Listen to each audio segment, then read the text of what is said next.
van a participar de la misma dos expertos, el doctor Roberto Casale y el doctor Leonardo Mezzabota. Y como moderadora, la doctora Lourdes Crespo. Antes que nada, nuestro agradecimiento al Laboratorio Ferring y su prestigiosa línea de productos por haber patrocinado esta transmisión.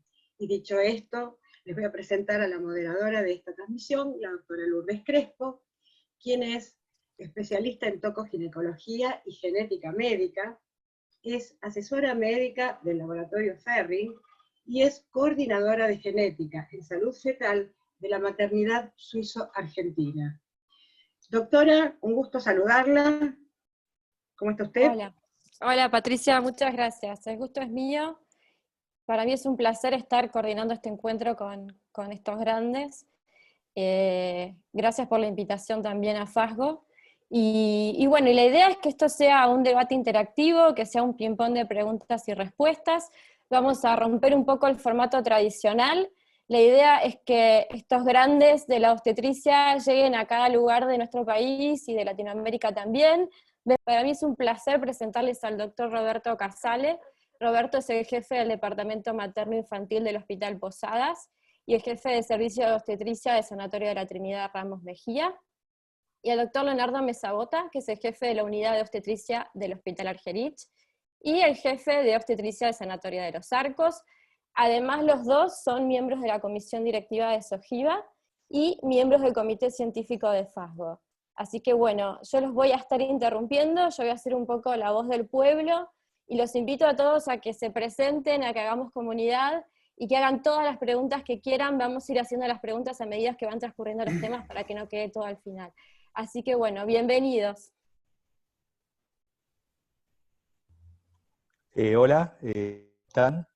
Bien, buenas tardes a todos, buenas noches a todos y a todas. Un gusto estar acá, estar bueno, con Lourdes, con Patricia, con Gabriela y bueno, y con Leo. Esperamos poder responder a algunos tópicos. No, sabemos que el tema es muy largo, es muy completo, y no nos queremos separar de lo que es lo que pusimos en el flyer, que es hablar de un enfoque práctico, específicamente de los dos lugares, de lo público, lo público que hacemos acá en Buenos Aires, y dos centros privados, grandes, importantes, que los dos nos toca dirigir acá en Buenos Aires. Así que bueno, esperemos que podamos tocar algunos temas. Me sumo a lo que vos dijiste recién, Roberto. Un placer estar acá compartiendo este espacio y, bueno, escucho a Lourdes comentando de dónde vienen la gente que se ha sumado y la verdad que es una maravilla. Esperemos ser prácticos y sobre todo útiles en lo que vayamos a expresar y exponer. Sí, yo quería, bueno, hacer también una Desde pequeña Berizo. introducción del tema, que es que la mortalidad por hemorragia posparto en la Argentina tenemos la suerte que ha bajado en los últimos 5 años, o un poco más también, por algunas acciones que se desarrollaron en salud. Hoy sí hay una mortalidad que está marcada por el acretismo placentario, que hoy no vamos a tocar el tema acretismo placentario, pero que la hemorragia posparto, digamos la primaria, la que ocurre inmediatamente después del parto, por muchas acciones públicas y privadas, en cuanto a procedimientos y a guías, y a manejo de medicación y de drogas, y de talleres, y de un montón de cosas de organización de servicios que se ha hecho, como Leo después lo va a tocar ese tema, ha bajado la mortalidad materna en la Argentina, en todo el país específicamente, y tenemos hoy en ese aspecto un gran avance en relación a otros países en desarrollo que están todavía en construcción este modelo. Así que en eso yo personalmente quería destacar el trabajo que ha hecho el Ministerio de Salud de la Nación durante muchos años, a través de, bueno, tenemos un grupo de amigos que trabajan ahí, en general son 2 amigas, que son María Julia Cuetos e Ingrid de Marco, que están ahí al frente de esto y que han desarrollado muchas políticas. También Ignacio Esprea, con el tema de simulación, en el Hospital del Cruce, con la muñeca Noel. Todo eso ha servido de alguna forma, con un trabajo continuo y permanente a ir bajando la morbilidad y la mortalidad específica por hemorragia posparto, tal cual Lourdes lo marcó, que es un tema prioritario en el mundo, es un tema que todavía en el mundo, y fundamentalmente en el mundo en vías de desarrollo, hoy tiene una carga de enfermedad muy importante y de mortalidad. La Argentina ya hace unos años que empezó a revertir este fenómeno. Por supuesto que tenemos todavía muchos desafíos por delante, tenemos muchos desafíos para llegar, objetivos para obtener, pero bueno, estamos en camino, que eso es lo bueno. Yo recuerdo que hace 10 años, o un poco más, nosotros veíamos o leíamos esto, lo que pasaba en Estados Unidos o lo que pasaba en Europa, y lo veíamos lejísimo, inclusive con las drogas que se usaban, con la medicación, con los procedimientos, con las cirugías, nos parecían cosas de otro mundo.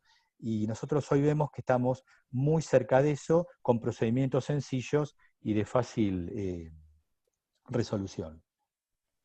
Bueno, Roberto, ¿qué te parece si arrancamos ya con la presentación? Son 19:02 y yo les voy a ir interrumpiendo con las preguntas que haga el público en vivo. Bueno, dígame si están viendo la pantalla, si sale Sí, sí. compartir la pantalla, ¿se está viendo bien? Sí, muy bien. Bueno, vamos a empezar y vamos a ver cómo definimos, cómo hacemos la definición específica.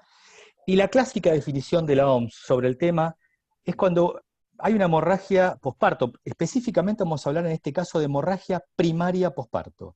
Hemorragia primaria es la que ocurre en las primeras 24 horas de un parto. Cuando la hemorragia pasa después de las 24 horas, estamos hablando de hemorragia secundaria, que las causas generalmente difieren de la hemorragia primaria.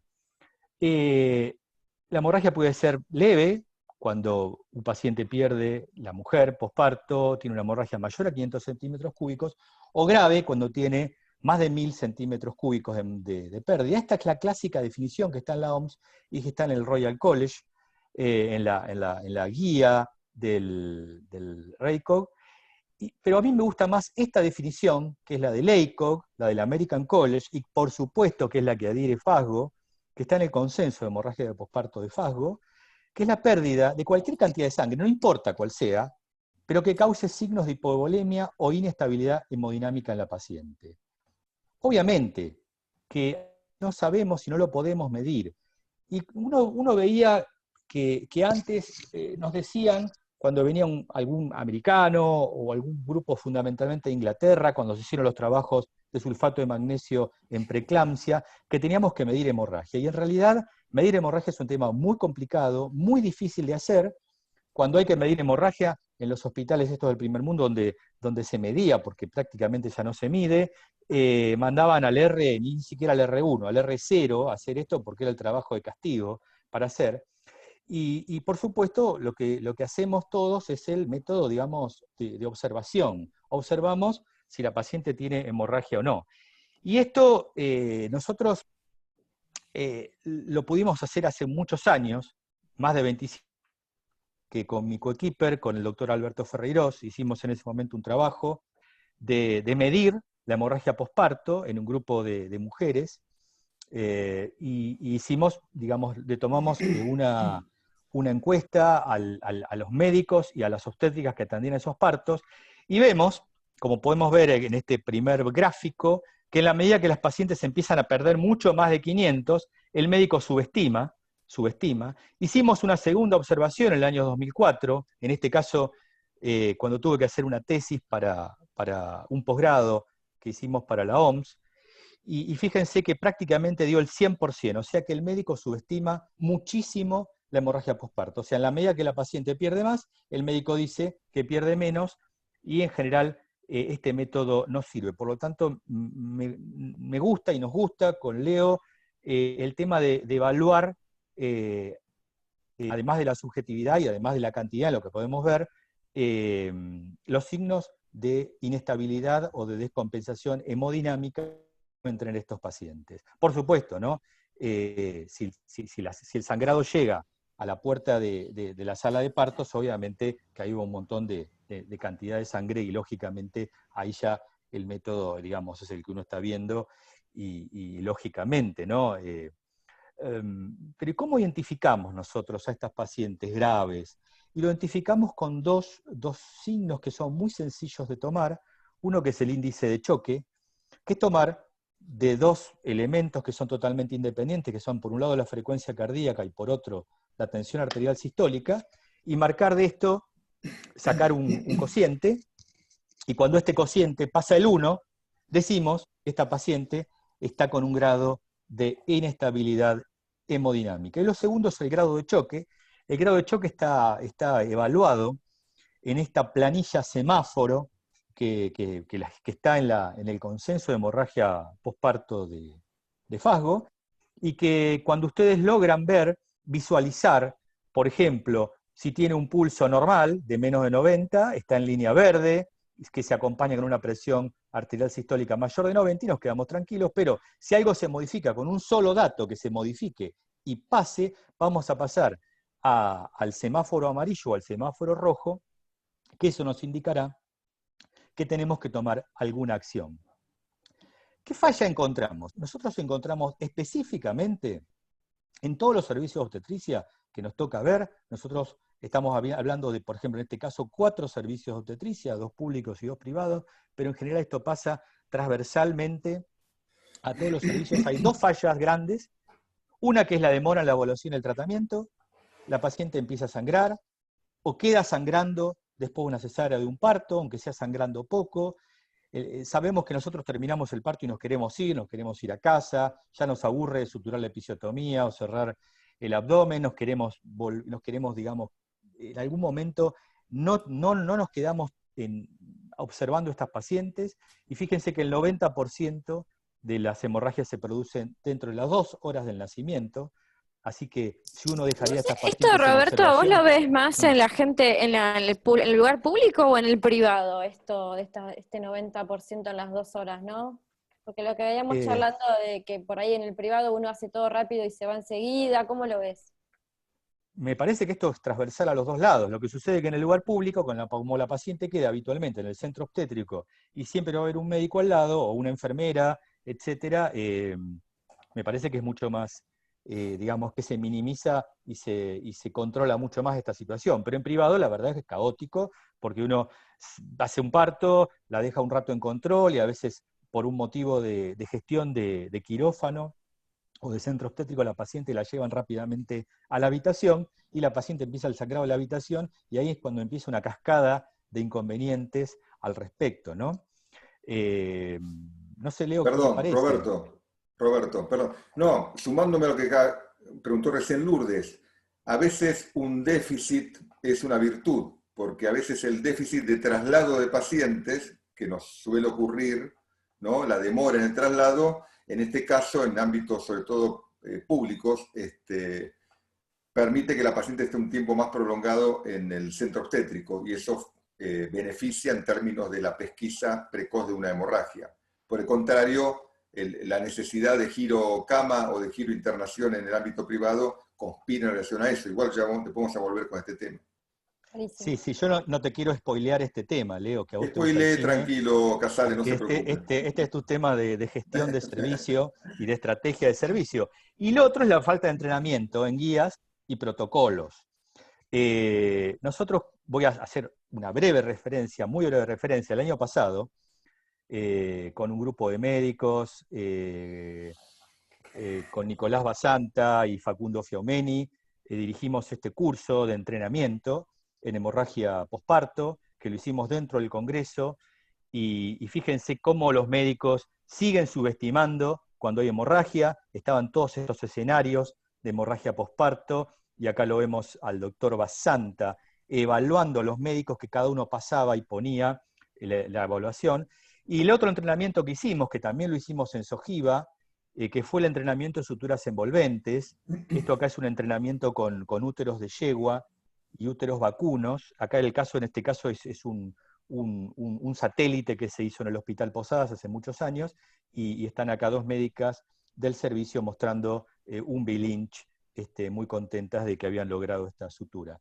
Así que un poco es cómo se mejora el entrenamiento. El Ministerio de Salud de la Nación también ha hecho y sigue realizando estos programas de entrenamiento en estos objetivos, y el Centro de Simulación del Cruce también. Te paso tu tema, Leo. Muchas gracias, doctor Casale.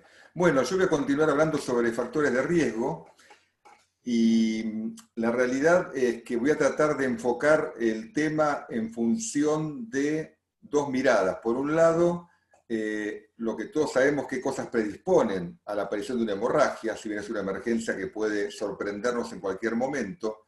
Es importante puntualizar lo que dijo Roberto recién, es un aquí y ahora la aparición de una hemorragia, pero también tener en cuenta, de alguna manera, cuando a veces somos parte del problema o podemos llegar a ser parte del problema.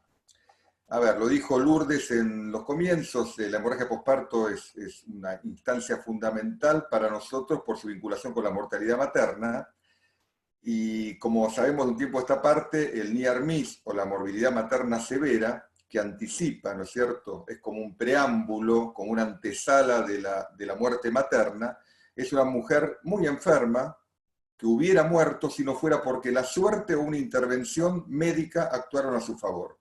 Bueno, acá de lo que se trata es evitar que dependamos de la suerte, sino que por el contrario tengamos una intervención oportuna. Funciona muy bien el dedo. Bien.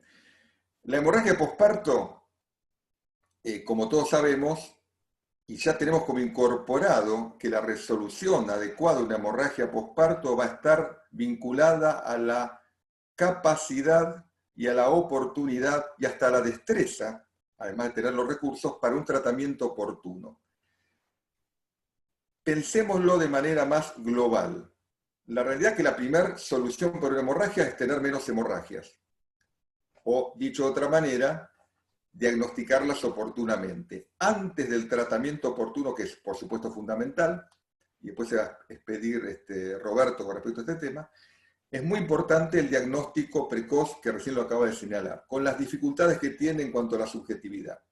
Pero antes, o sea, antes del diagnóstico precoz, está que nuestra cabeza, que sería nuestra organización de servicio, tenga dentro de su disco rígido pensar en una estrategia de internación y de circulación de pacientes, qué factores de riesgo pueden estar presentes. Las 4T son famosas, todas las conocemos. Hablábamos de los 4 jinetes del apocalipsis, ¿no es cierto? Porque son los 4 caminos por los cuales puede llegar a aparecer una hemorragia posparto. Como dijo antes Roberto, no vamos a hablar de acretismo. Fundamentalmente nos vamos a enfocar a esa hemorragia emergencia, posparto inmediata, que constituye el mundo de la atonía y los desgarros. Pero permítame una breve frase sobre las coagulopatías. Las coagulopatías, en realidad, que es un mundo de siglas, es un epifenómeno, el sangrado, la hemorragia por coagulopatía, de una emergencia per se. Dicho de otra manera, son emergencias, desprendimiento de placenta, hemorragia de líquido amniótico, síndrome HELP, coagulación intravascular diseminada, cosas menos pensadas, como sepsis, por ejemplo, o muerte fetal, son emergencias las que además complican la situación y la resolución a partir de una coagulopatía asociada. Pero la reina de la hemorragia posparto, sin duda, es la atonía. La vedette es el acretismo, porque es la que más llama la atención, sin duda, y obviamente es la de mayor complejidad de resolución.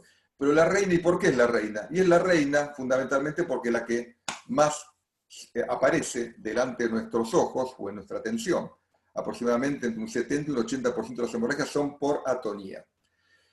Por un lado, en negro, mitad inferior, pensemos, por supuesto, en tener identificado, en la medida de lo posible, al ingreso de las pacientes al centro obstétrico, posibles causas que predispongan a una atonía y, por lo tanto, advertir la importancia desde un manejo activo del trabajo del tercer tiempo del parto, que ya hablaremos posteriormente, a prevenir y disponer de los elementos necesarios para su resolución.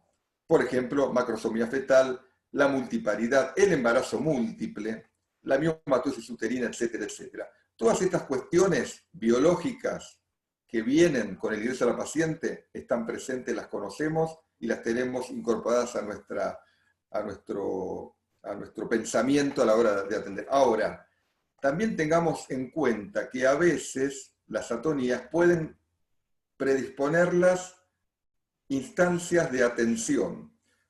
Ya no tanto, pero hubo una época, años 90, recordarás Roberto, años 90, una década con muchas características en la Argentina, pero entre las tantas que hubo una que era el uso de prostaglandinas, que no era para el uso obstétrico, que subrepticiamente se utilizaban para la inducción del parto, inducciones no informadas, etc.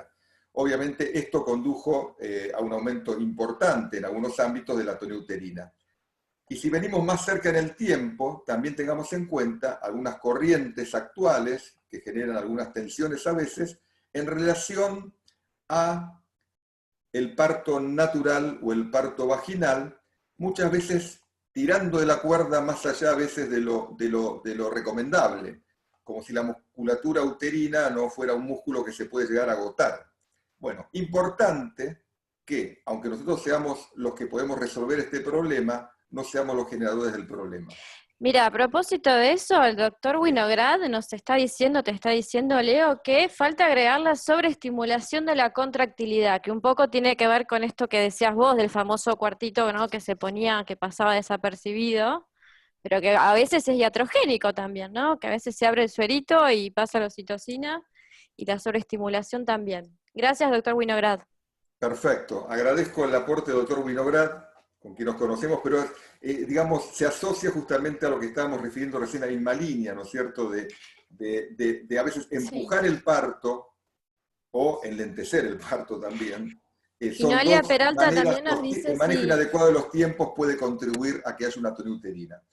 Después, la maniobra de Christeller, dicen también, si puede generar hemorragia, y todo tiene que ver con esto, ¿no?, con el manejo. Exactamente. La maniobra de Christeller es otra de las intervenciones que, bueno, hemos hecho tantas cosas en relación a evitar el Christeller en algunos ámbitos, algunas punitivas incluso, pero lo cierto es que la maniobra de Christeller es algo que está prohibido, ¿sí?, como práctica. Pero también, a ver, yo quería orientarme hacia el concepto. El parto vaginal, por supuesto que es el objetivo que tenemos todos a la hora de un parto, pero algunas prácticas pueden llevar a empujar las cosas demasiado lejos, y uno de los vínculos posibles, además de traumas del parto, uno de los vínculos posibles es justamente la hemorragia por atonía. El desgarro del canal de parto es el hermano menor, es el como que a veces como que no acredita para hemorragia. No todos los desgarros sangran, por supuesto, pero en general sí. Todos sabemos lo difícil que es resolver un desgarro del canal del parto. Puede sorprendernos en un parto rápido, un parto en avalancha, sin que medie intervención alguna, feto macrosómico, pero también vinculado con lo que dijimos anteriormente. Por ejemplo, en este afán de un parto vaginal, la manualidad, la dilatación cervical manual puede contribuir a un desgarro, y también un parto instrumental. No estoy en absoluto en contra del parto instrumental, del parto vaginal, más bien contrario, pero también es importante, sobre todo en estas épocas, de acuerdo a la capacitación de los nuevos equipos obstétricos, tener en cuenta que un parto instrumental, un parto forcipal alto, puede contribuir a un desgarro desde ya y no debería realizarse, como no debería realizarse un parto forcipal si uno no sabe hacerlo. Del acretismo solamente 2 palabras. Todos conocemos su vinculación, dijimos que no íbamos a hablar, con el número de cesáreas, con cicatrices uterinas previas. Pero también volvemos a situaciones vinculadas con las nuevas obstetricias, o con las nuevas obstetricias, o con los nuevos enfoques. Pensemos también las evacuaciones uterinas y la posibilidad de una cicatriz pequeña. Pensemos también fundamentalmente la medicina reproductiva y su vinculación también a partir de miomectomías o en menor medida con tratamientos de fertilización, lo cual nos ha llevado en tantas y tantas oportunidades a encontrarnos con un foco de acretismo que no siempre resulta sencillo de resolver. Otra cuestión vinculada a la práctica. Por eso, ya voy cerrando este primer tema, está puesta una agenda a propósito a la izquierda. La agenda obstétrica juega muchas veces en relación a la aparición de hemorragias posparto, sobre todo en ciertos ámbitos, pero no solamente en el ámbito privado, en el ámbito público también. La simultaneidad, lo hemos visto. Las inducciones no manifiestas, ya lo dije anteriormente, la dilatación provocada, lo dije anteriormente, conducción en horario, ¿sí? El empuje, y dos cuestiones que se vinculan con un supuesto valor que es la rapidez. Eso que muchas veces a la obstetra, las instrumentadoras y los anestesiólogos nos aplauden, nos celebran nuestra rapidez, pero nuestra rapidez a veces es a cuenta de no explorar adecuadamente un canal del parto luego de un parto, lo cual es casi algo inaceptable hoy por hoy, y fundamentalmente la adecuada hemostasia, sobre todo de pared abdominal, ¿sí? No, la rapidez en estos casos no es precisamente una virtud cuando es exagerada. ¿Predispone la naturaleza? Predispone la naturaleza, pero también predispone la oferta nuestra obstétrica, sobre todo ese último punto, la exclusividad, la personalización a ultranza. Pero también tengamos en cuenta que ahora no caigamos en la trampa que la demanda de determinadas prácticas, ¿no? La no intervención llevada a su extremo, el parto de tal forma, la exigencia de parto, también es otro elemento o otro camino que nos va a acercar a una hemorragia posparto por atonía o por el otro factor que hemos dicho que es el desgarro. Bien. Lourdes, ¿paramos acá? ¿O ya Sí, continúo con el el doctor tema? Hakim nos recuerda lo importante que vos decías, ¿no? De revisar bien el periné por los desgarros que vemos, que pueden pasar desapercibidos, y que obviamente son una causa importante de hemorragia posparto. Y otra cosa muy importante que nos recuerda el doctor Jensen, hola Hernán, es que tampoco muchas veces en este apuro que vos decís no se revisa la integridad de la placenta, ¿no? Entonces, cómo a través de esta protocolización de medidas uno puede disminuir los riesgos de tener alguna complicación, ¿no? La observación del doctor Jensen es oportunísima. ¿Y saben quién me enseñó a ser obsesivo con revisar la placenta? Alguien que preguntó anteriormente, el doctor Winograd. Sí, tal cual, revisar la placenta. Esta cuestión de que llego, hago y me voy, obviamente juega en este tipo de situaciones que se hacen presentes. No lleva más de un minuto, convengamos. Tiene más que ver con estructurar la atención de otra manera, con otros tiempos, etc. Pero también, seamos justos, el pragmatismo juega en contra, pero también el naturalismo extremo juega en contra. Las dos cosas pueden jugar en contra si son inadecuadamente gestionadas. La verdad, Leo, Sí, quería agregar algo, porque has comentado ciertos puntos, y nosotros, me acuerdo hace muchos años, 20 años o más, cuando empezaron las prostaglandinas, y veíamos los médicos en Estados Unidos que prácticamente hacían los partos en el momento que ellos querían. Lo que hemos visto nosotros, que pasamos esa etapa, es que en realidad lo único que vemos son las complicaciones una tras de la otra. Y en realidad la obstetricia es una especialidad fantástica, pero si nosotros esto se lo mostraríamos, decir que estamos acá entre colegas hoy, pero si esto se lo mostraríamos, la verdad, a nuestros pacientes, que queremos los partos que se hagan a la hora que nosotros queremos, y que después queremos hacerlos rápido, y después queremos irnos, la verdad es terrible, cuando en realidad no tenemos que hacer ninguna de las tres cosas. Por lo tanto, esas pseudoinducciones con prostaglandinas que se hacían los días jueves a la tarde para que los partos se hagan el viernes, y el sábado y domingo que no nos llamen, o por ejemplo hacerlos de día para que no nos llamen a la noche, o sea, estas cosas eran lo que hacían aumentar la hemorragia posparto, además de las complicaciones fetales, etcétera, etcétera. Así que me parece que el tema de volver, como se ha vuelto a estas situaciones, pero plantearlas hoy, nosotros acá tenemos un montón de gente joven también que está escuchando, que es evitar las complicaciones y precisamente las que la naturaleza estableció, que las estableció, perfecto, pero no las que generamos nosotros. Y fíjate qué importante lo que dice el doctor Gianni, hola Roberto, ¿cómo va? Ir más atrás también, ¿no? Que la paciente llegue con las reservas adecuadas, que muchas veces los controles obstétricos los llevan a cargo personal de salud, las obstétricas, las enfermeras, y cómo que la paciente tenga una adecuada reserva, ¿no? Que esté bien suplementada, que no esté anémica, cómo también nos ayuda al momento de la hemorragia que la pueda tolerar un poco más, ¿no? Gracias, Roberto, por el aporte. Excelente el aporte de Roberto Gianni. ¿Cómo estás, Robert? ¿Por qué? Porque paciente que está anémica tiene menos llegada de mioglobina, por lo tanto el útero tiene menos posibilidades de contracción, por lo tanto esa paciente, además que no tiene reserva, tiene más posibilidad de tener atonía uterina. Así que es muy importante también esto, la prevención, que es la enfermedad prevalente del embarazo, que es la anemia ferropénica, y la suplementación universal de hierro en todas las embarazadas. También lo que nos dice el doctor Diego Quiroz. Hola Diego, ¿cómo te va? No se puede entrar a un quirófano, a una sala de partos con un condicionamiento de tiempo, totalmente. Y a propósito de eso, Adri Leguiza dice, adhiero al concepto de fisiología del parto natural para prevenir complicaciones. Excelente, bueno. Muchas gracias. ¿Quieren que pasemos ya a la prevención entonces? Como usted mande, Crespo.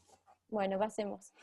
Pasamos. Bueno, continúo yo, iniciando y después seguirá Roberto hablando sobre la prevención.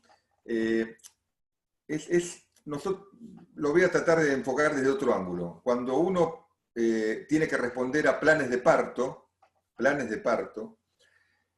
que es algo cotidiano en el ámbito del sanatorio donde yo estoy, una de las cosas que surge, que de alguna manera no me llama la atención, pero bueno, llama un poco la atención, es que hay una sola el parto sin intervención. Generalmente los planes de parto se vinculan con no intervenir, no solamente con información adecuada, sino con no intervenir.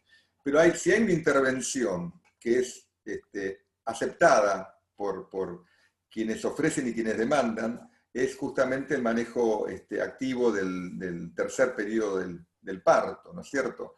Esto es algo que está claramente establecido como tal, y de alguna manera vamos a charlar un poco. Yo voy a hacer referencia a un trabajo que es un mojón en esto, en la prevención de la hemorragia posparto, que es el estudio Champion. Ya su solo nombre indica el valor del trabajo, ¿no? Su sigla, que tiene que ver fundamentalmente, ¿por qué es importante? Bueno, más allá de su diseño, ¿no? Randomizado, controlado, doble ciego, etc., es un trabajo donde participaron 10 países, entre ellos la Argentina, Rosario, el CREP, ¿sí? 23 hospitales, que fue tutelado por una organización que debe tener la mejor imagen positiva en salud en el mundo, que es la OMS, claramente, y más en estas épocas, y donde las intervenciones, el grupo de control y el grupo de estudio, fue con fármacos aportados por entidades de indudable calidad.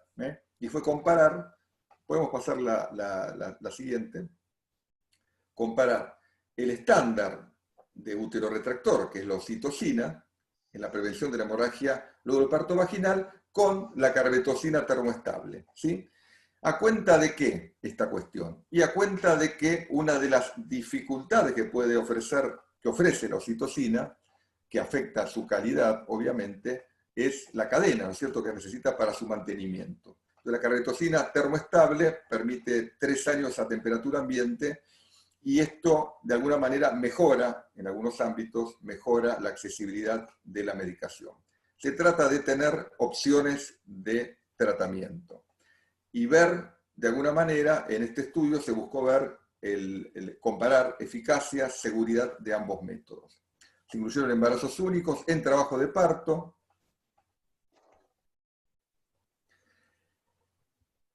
y se realizó en todos los casos el manejo activo del tercer periodo del parto. Inmediatamente después del nacimiento, apenas el feto asomaba el hombro, randomizadamente se administró una ampolla intramuscular, ya sea de oxitocina 10 unidades o de 100 microgramos de carbetocina. Y se colocó una bolsa colectora de la forma que Roberto Casale anteriormente explicó de cómo medir las pérdidas. Los resultados primarios se vinculan básicamente con la misma definición que diera Roberto anteriormente acerca de una hemorragia. Los valores de corte de 500 y de 1000 mililitros. Ese fue el resultado primario. Ver la magnitud de la hemorragia. Los resultados secundarios se vincularon, de alguna manera, a la eficacia para prevención de hemorragia, o sea, dónde hubo que intervenir para tratar una hemorragia, y a la seguridad de ambos fármacos o sea, dónde hubo efectos adversos o dónde hubo complicaciones. El estudio también importa y mucho, después Roberto Casale va a volver sobre este trabajo en un metaanálisis, pero 34.000 pacientes se reclutaron, de las cuales quedaron para el estudio y para el control algo más de 14.000 pacientes en cada grupo, comparadas ambas poblaciones en porcentajes similares en cada una de las variables. Y para ir ya dándole forma y cerrando este trabajo, lo importante fue que los resultados en cuanto al resultado primario, grado de hemorragia, fueron similares en ambos grupos. Los resultados en cuanto a grado de intervención fueron similares en ambos grupos. No hubo diferencias estadísticamente significativas en ninguna de las variables estudiadas. El nivel de intervención fue bajo, ¿no? El nivel de cirugía 1.1, 0.9. Pensamos que esto tiene que ver fundamentalmente con el efecto protocolo, que es, ante un protocolo, la atención de quienes participan es mayor y por lo tanto la intervención sería menor. Una baja tasa de morbidez materna severa y mortalidad, de mortalidad perinatal, y como pueden ver, la tasa de efectos colaterales, de efectos adversos, en ambos grupos fue absolutamente ínfima. El objetivo del estudio Champions fue ver si la carbetocina es una opción válida en relación a la oxitocina, en cuanto a eficacia y en cuanto a seguridad, que no fuese inferior en cuanto a eficacia y en cuanto a seguridad, y así fue una especie de empate técnico entre ambos fármacos. Acá el eje está puesto fundamentalmente en la prevención de la hemorragia. Sobre todo, si bien es una intervención universal, sobre todo en aquellos casos, como vimos anteriormente, factores predisponentes, donde la probabilidad de una hemorragia obstétrica es mayor. Y acá tenemos entonces, afortunadamente, opciones. Bueno, y posterior a este trabajo, Yanis Gallos, que es un investigador de la OMS, esto no se asusten, que le estoy mostrando esta cosa rara acá, que es la nueva forma de ver metaanálisis, que son los metaanálisis en red, network, y Yanis Gallos armó todo un metaanálisis con todos los trabajos que se hicieron hasta la fecha usando oxitóxicos de todo tipo, la oxitocina, el misoprostol, hay 8 intervenciones más placebo.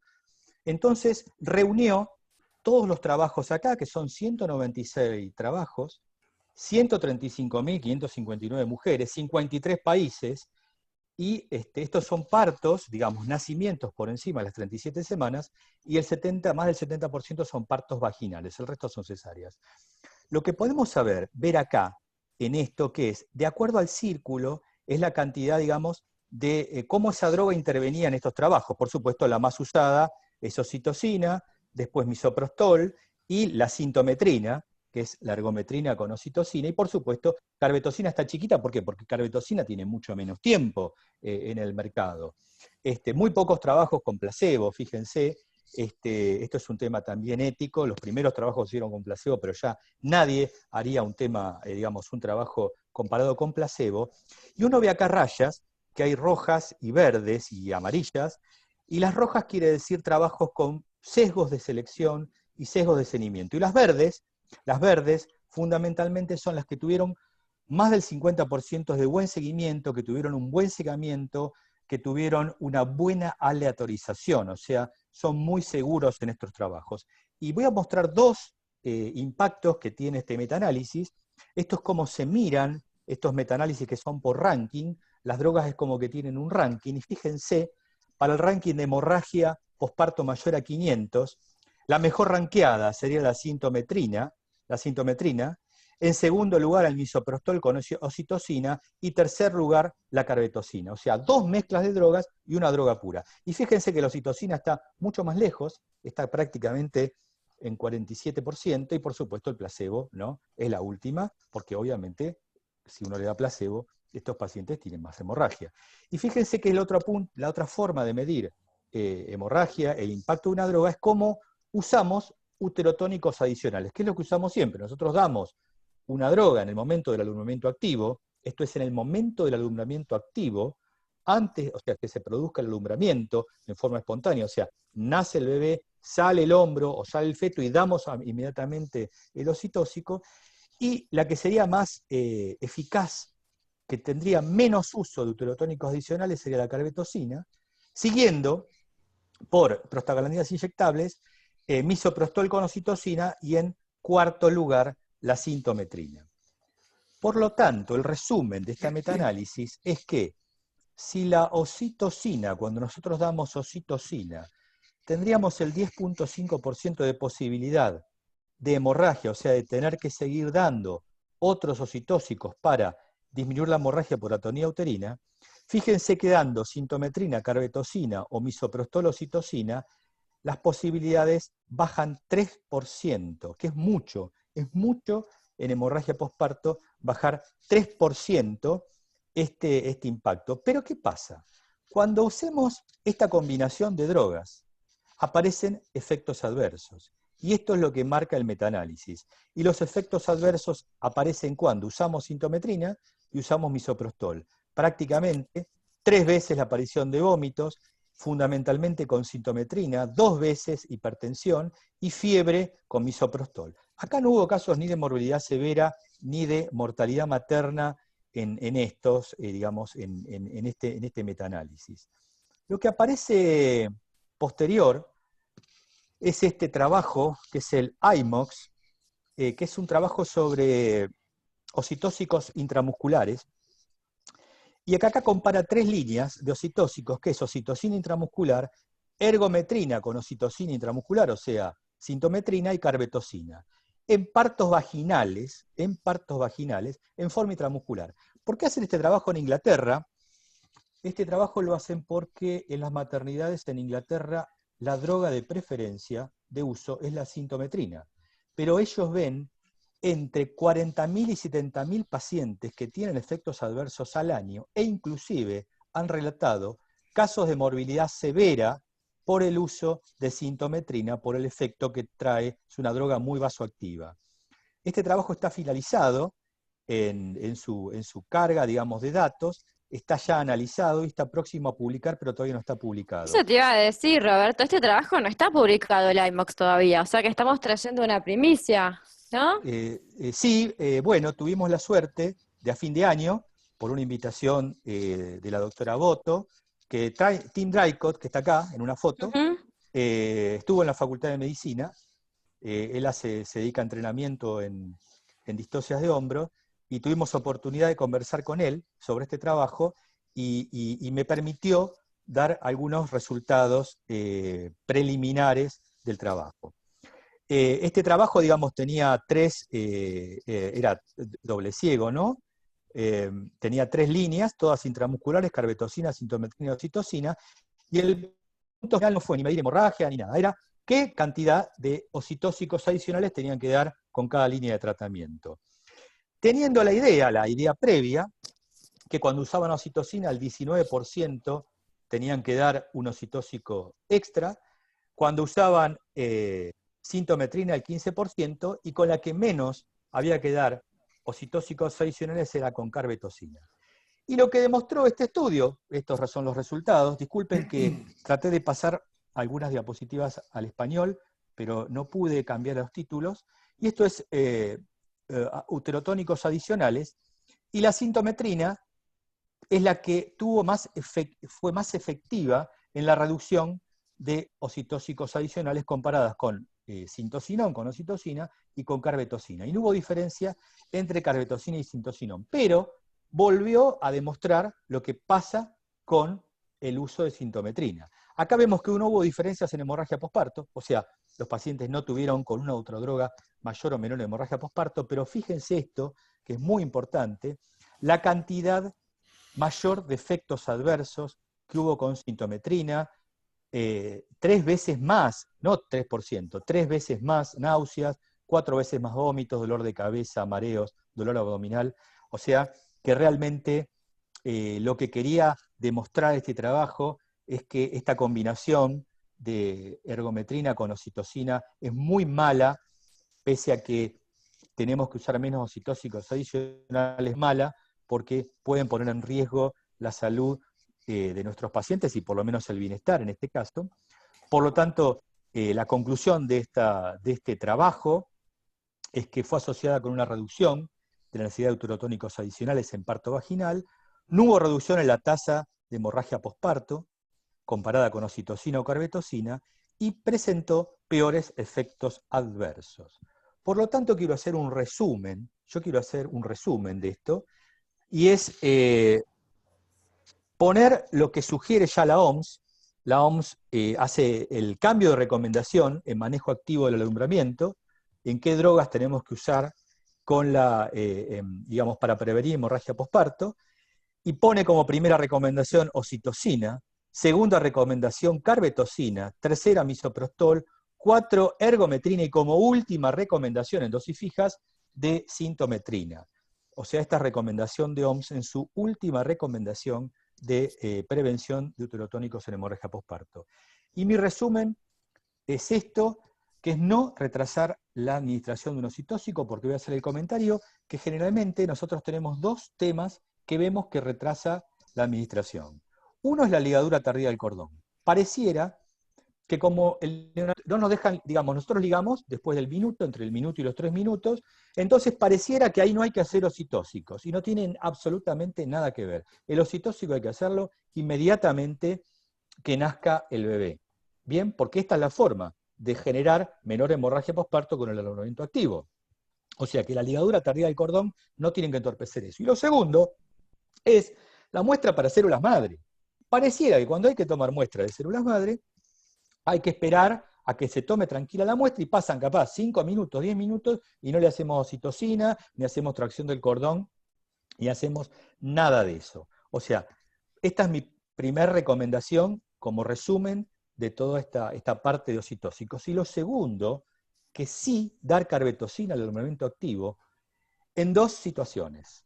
Primero, si no disponemos de una oxitocina de primera marca, porque lo que Leo no comentó, y que digamos, lo puede hacer una observación al champion, es que usaron una oxitocina de primera marca, que es la de Novartis, y en segundo lugar, que se respetó a rajatabla la cadena de frío. Ahora, yo no estoy seguro si en todas las maternidades hay una heladera dentro de sala de parto. ¿Cuánto tiempo está la oxitocina a temperatura ambiente hasta que se pueda usar? Por lo tanto, me permito hacer una recomendación en esos casos en el que no podamos asegurar una oxitocina de buena calidad, de buena marca y con cadena de frío, usar carbetocina, y por supuesto, cuando hay factores predisponentes que ya los comentó Leo, desprendimiento, placenta previa, que tienen 12 o 13 veces más posibilidades de hemorragia posparto. Bueno, esto es el resumen que elaboré. Bueno, Roberto, acá estamos en el chat. El doctor bueno. Ignacio Aspreda nos recuerda que 2/3 de las hemorragias puerperales son impredecibles. El doctor Juan Sebastián García también nos dice que son las principales causas de muerte materna. El doctor Winograd que nos dice que hay que hacer el alumbramiento activo cuando se desprende el hombro anterior del bebé. Y nos preguntan cuál es la dosis de oxitocina para prevención, ¿no? Para manejo activo. También les manda saludos Nicolás Basanta, que lo habías nombrado antes. ¿Cuál es la dosis de oxitocina para manejo activo? Lo dijimos, 10 unidades. Perfecto. 10 unidades. Yo quería, a ver, la pregunta, Roberto, ¿vos qué indicás? ¿Yo qué uso? Sí. Si no tengo factores de riesgo y dispongo de una oxitocina de primera marca, uso oxitocina. Y si no, uso carbetocina. Generalmente me toca a veces atender muchos embarazos de riesgo, gemelares, etcétera, y uso carbetocina para el alumbramiento activo. Sí, Prácticamente... yo en particular también, en general la carbetocina ganó un importante terreno, ¿no? Sobre todo en algunos ámbitos. Claramente cuando usás la carbetocina uno nota el efecto, la intensidad del efecto y la duración del efecto, que es mayor. La duración del efecto es un elemento importante. Tengo un solo problema. De la oxitocina, perdón. Tengo un solo problema con la carbetocina, A ver que si es es el mismo que el mío. el gerente de farmacia que me reclama que por qué se usa tanta carbetocina. Yo te diría que se usa prácticamente más de la mitad de los partos se usa carbetocina y no usamos oxitocina, que es mucho más barata. Y yo le digo, mira, vamos a hacer así. Si yo te pongo y te hago que tengas esos 3 puntos de hemorragia posparto mayor, esos 3 puntos de hemorragia, vas a tener más gasto de hierro, más gasto de sangre, más gasto de un montón de intervenciones que te termina gastando más. O sea, que no nos corran, que los obstetras son muy poquitas las drogas que usamos y queremos drogas seguras. Y por supuesto le dije, tráeme oxitocina de primera marca y garantizame la cadena de frío. Por supuesto, en el sanatorio está garantizado, en el hospital está garantizado, pero no estoy tan seguro que a lo largo y a lo ancho de la Argentina y Latinoamérica los oxitóxicos estén garantizados de la misma forma. Por lo tanto, la recomendación de la OMS, al encontrar hoy una carbetocina termoestable, es para que esto esté en lugares en desarrollo, e inclusive con parteras empíricas que puedan llevarlo en una caja, digamos, de parto, cosa que puedan asistir mujeres fuera de ámbitos médicos, ¿no?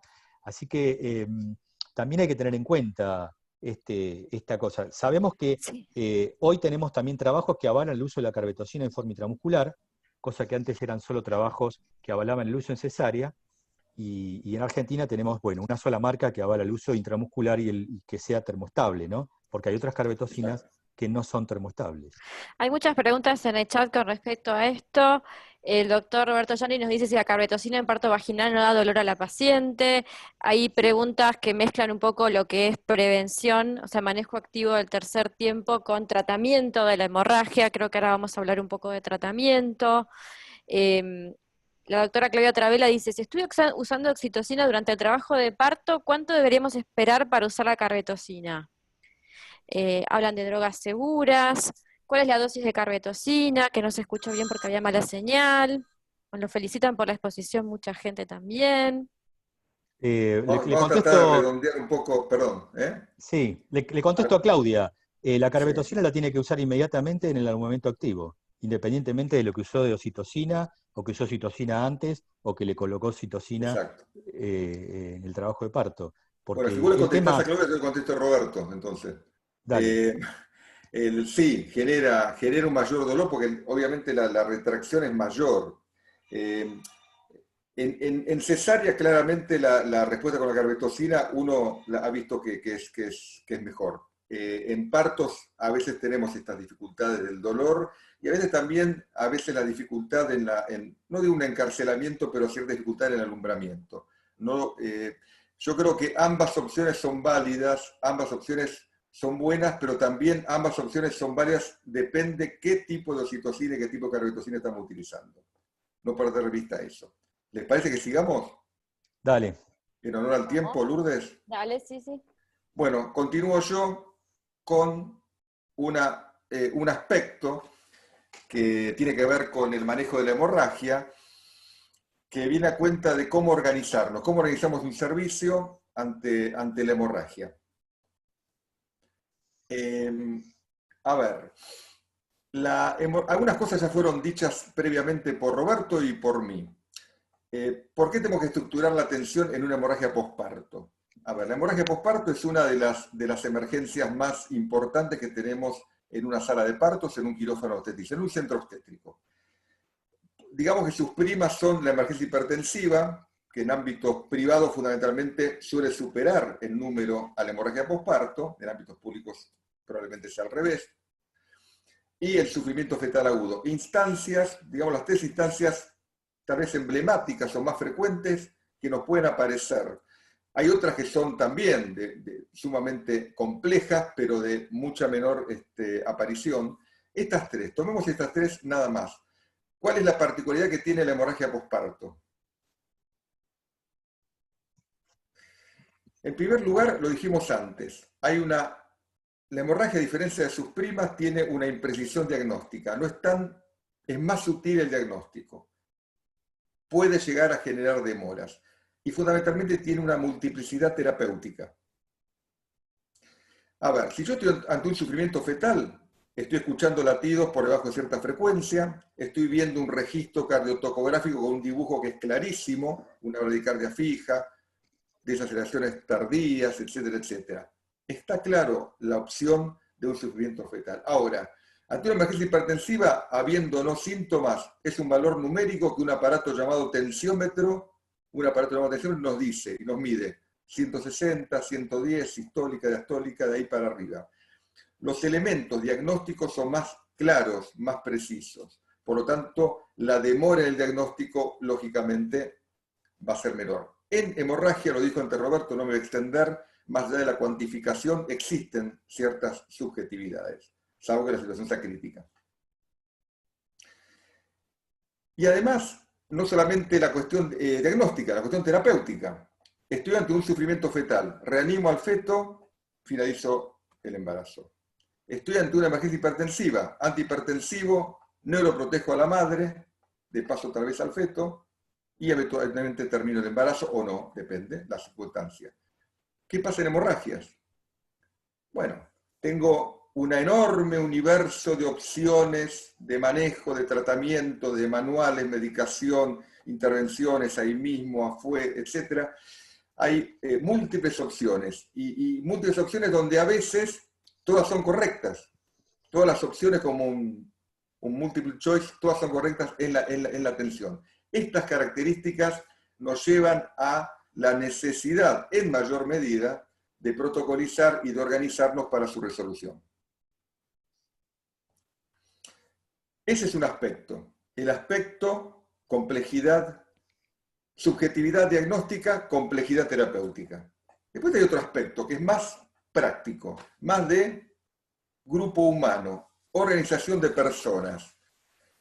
Pensemos que la hemorragia es algo relativamente frecuente. En un ámbito, en un servicio cerrado, público habitualmente, puede ser privado, prácticamente público, pensemos que cada guardia, por ejemplo, le toca el 15% de los nacimientos de ese lugar.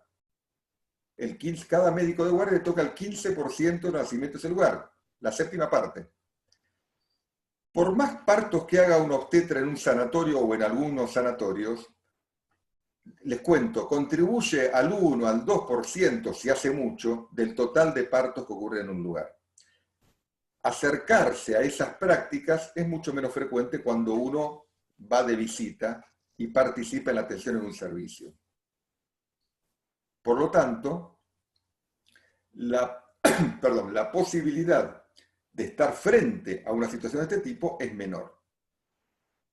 Estos números son de más de 36.000 pacientes de las dos clínicas, de los dos servicios de maternidad privados del Swiss Medical Group, que son el Sanatorio de los Arcos, donde yo participo, y la Maternidad Suiza Argentina, donde yo participé, hasta que pasé a participar en el Sanatorio de los Arcos.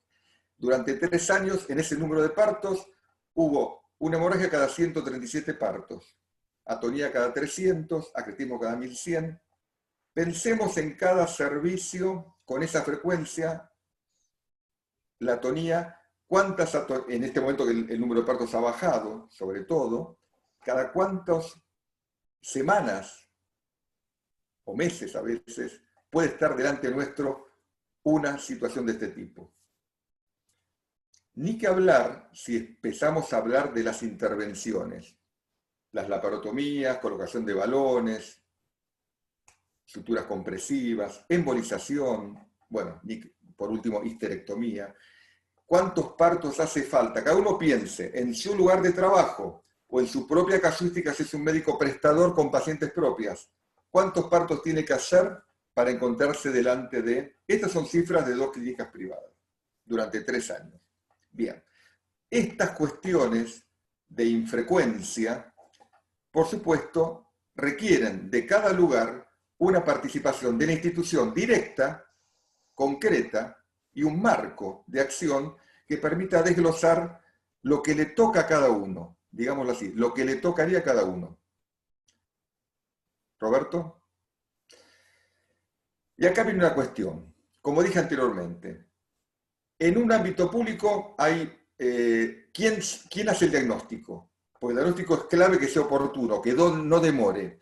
Bueno, los ámbitos públicos en general en nuestro medio, en la Argentina, muchos de los servicios, no todos, cuentan con esos personajes tan queridos y tan importantes que diagnostican, tratan, empujan camillas, sacan sangre. Bueno, se están formando, son los residentes, participan en toda la atención, pero hay una continuidad de atención constante, que atraviesa toda la semana, que atraviesa todos los días y todas las horas. En otros ámbitos donde no tenemos a esta opción, es suficiente con que el médico obstetra a cargo de la paciente identifique estas situaciones, seguramente es insuficiente. Se requiere, sobre todo si tenemos en cuenta lo que vimos antes, el tema del giro de pacientes, que haya la participación de personal propio del servicio atento a esta posible aparición. Y ahí cobra un rol importantísimo la enfermería.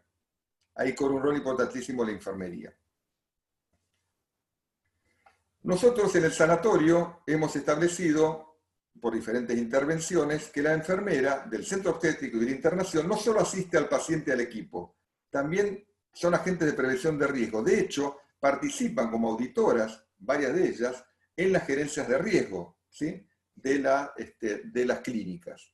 Agente de prevención de riesgo, ¿qué es? Fundamentalmente darles un lugar en el cual, además, a través de capacitaciones, en el cual, además de asistir a las pacientes, estén muy atentas a aquellas variables que dijimos anteriormente. De hecho, también lo hemos hecho para sufrimiento fetal, pero en particular vemos de hemorragia, para que ellas sean las primeras, por su presencia en sala de partos, hasta el egreso de la paciente, identificando factores de riesgo, comunicándolo con el médico de guardia, informando la enfermera al médico de guardia cuando la paciente puede egresar del centro obstétrico hacia la internación, autorizando el egreso de la misma. Y también el otro problema clave. Como dijimos antes, Roberto, una de las cuestiones a veces que ayuda en algunos ámbitos, por la demora en los traslados, que la paciente la tenemos en el centro obstétrico. Y podemos... Leo, no te olvides de las obstétricas, por favor, que están prendiendo fuego el chat. O sea, las enfermeras y las obstétricas que están ahí siempre al pie del cañón con las pacientes, por favor. Por supuesto, al pie del cañón con los pacientes. Yo me estoy refiriendo al aporte institucional, digamos, en ámbitos en los cuales nos manejamos, por lo menos yo me manejo, no hay trabajo en equipo, totalmente. Por eso totalmente. Claro. Bien. Te cuento lo que dice Cuando el hablo chat. de residentes, me refiero también a los residentes médicos y a las residentes obstétricas, ¿sí?, que también participan en la atención del parto. Pero el ejemplo que yo estoy estableciendo es a cuenta del lugar donde uno trabaja. En general, no todos los casos, en general, en los ámbitos sanatoriales, el staff no cuenta con obstétricas de guardia, sino por claro, discúlpame, Leo, sí. Él está hablando del manejo estratégico, en este caso del Sanatorio de los Arcos, que es un manejo muy particular en el que las obstétricas que van con sus equipos, pero no hay obstétricas en el plantel. Por ejemplo, nosotros, en el Sanatorio de la Trinidad, tenemos un plantel de obstétricas, y las que hacen esto son las obstétricas del staff, pero por ejemplo, es otro manejo estratégico que hay en el sanatorio, es diferente. Por lo tanto, no es que la obstétrica no está, la obstétrica es clave en esto, es clave, dado que es la que está desde el comienzo hasta el final al lado de la paciente. Así que... Son formas de manejar los equipos. Para no mezclar las cosas, acá lo que se trata es de tratar de ver que según el tipo de atención o el esquema de atención, los equipos externos participan en la atención, pero se requiere de los lugares que el staff de médicos, enfermeras y si hubiera obstétricas, en el caso nuestro obstétricas, participen también en esto. De eso se trata. Entonces, acá el otro punto clave es la transición de una paciente del centro obstétrico hacia la internación. Como dijimos, el giro suele ser rápido y es importante la comunicación entre la enfermera del centro obstétrico con la enfermera de internación, que verifica dentro de las 3 primeras horas la retracción uterina, ¿sí?, y las pérdidas. Roberto. Y lo que buscamos fue que enfermería, en este caso, respondiera de una manera práctica, habiéndolas instruido a través de capacitaciones con jornadas regulares, sistemáticas. Si la enfermera en parto suena el piso, diagnostica la hemorragia, o sospecha que hay una hemorragia, simplemente hace 3 cosas. Mientras masajea el útero, abre la vía y se comunica con el médico de guardia para la intervención oportuna. Después veremos los resultados de todas estas prácticas, entre tantas otras. Lo importante es Lo importante es poder establecer que en la organización de un servicio se necesitan diferentes instancias en la atención y en la prevención. Que no alcanza con, por supuesto que es fundamental disponer de un equipo de hemorragias, gente calificada, como por suerte disponemos en el Sanatorio de los Arcos y en el Hospital Argerich, gente experimentada con una calificación quirúrgica muy alta, como la doctora Sueta, la doctora de Sandía en el sanatorio, como la misma doctora Sueta y el doctor Fabiano en el hospital, que ante situaciones complejas, de complejidad quirúrgica, puedan intervenir en situaciones que suelen ser, por lo general, programadas. Llámese acretismo o laparotomía. Pero también es importante que, y esto es una intervención médica, ¿sí? La identificación es una cosa, pero la intervención es médica, es poder resolver mediante la colocación de balones, las suturas compresivas, los obstetras de guardia que están presentes diariamente, porque sus posibilidades de encontrarse con esta situación, por supuesto, es mucho mayor. La enfermería, como está participando también en el diagnóstico oportuno y eventualmente en el tratamiento inicial. Todas estas cuestiones se van interrelacionando a través de sistemas de capacitación, guías de atención, guías de práctica clínica, protocolos. La guía de práctica clínica es una letra, pero el protocolo es esa letra llevada a tu lugar de trabajo, que puede tener nombres propios, números de teléfono, etcétera, etcétera.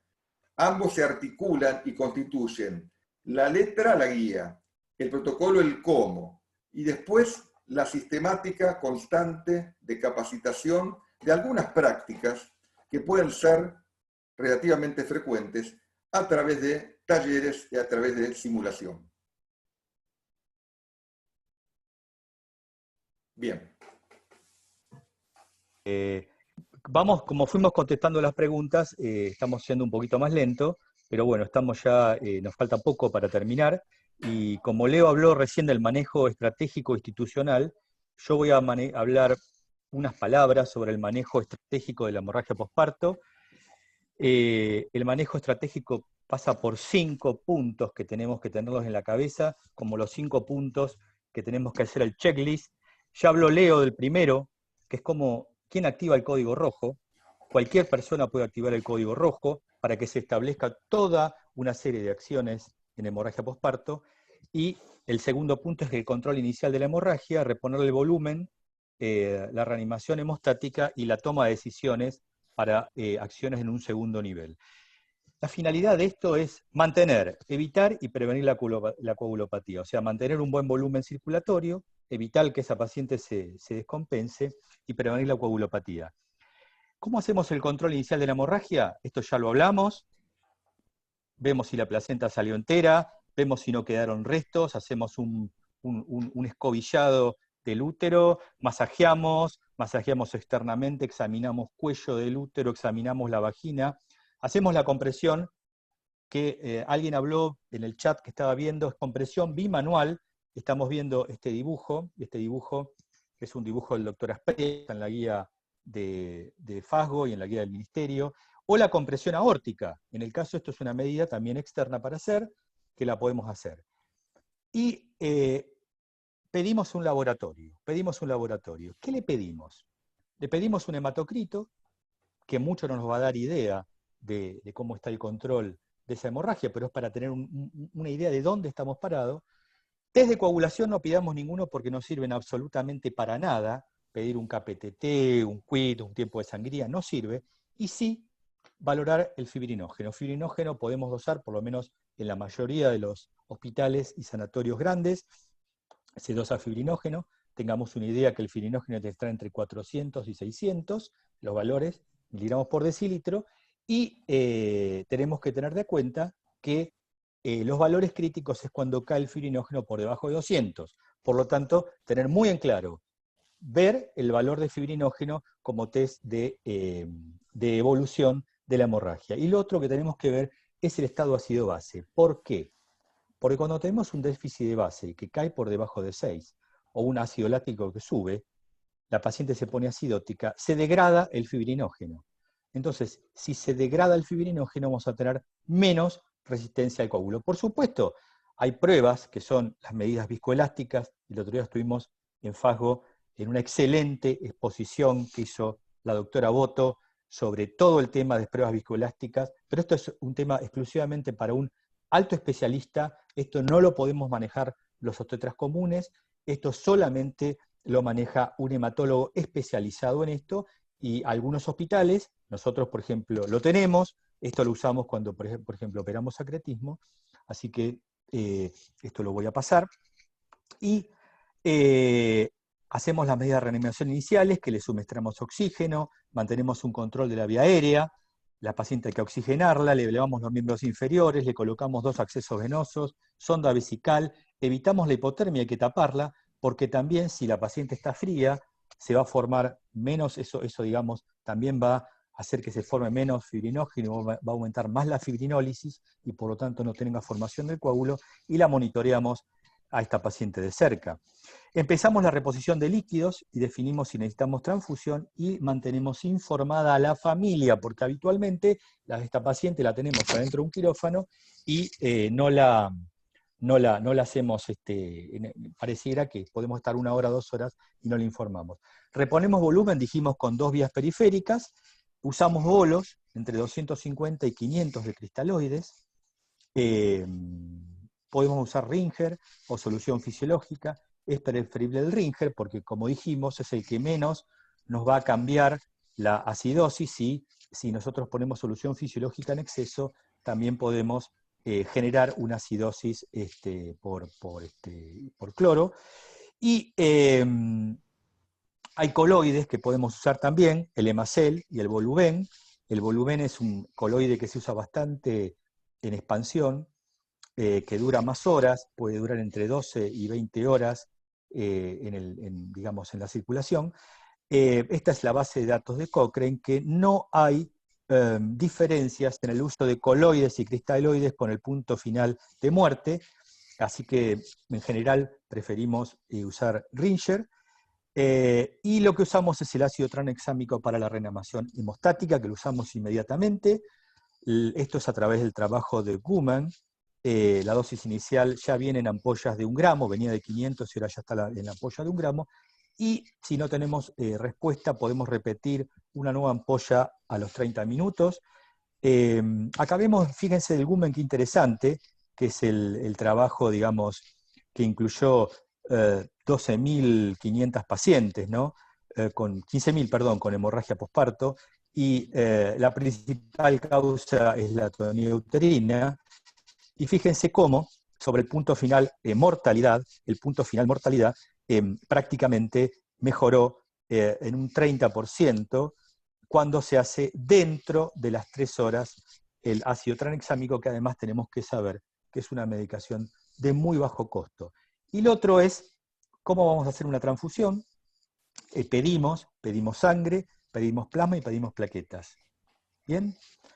Sabemos que tenemos que manejar esto que dijimos que es la acidosis, la hipotermia, y lo que puede ser una coagulopatía dilucional, que es cuando le pasamos suero en exceso y diluimos los factores de la coagulación.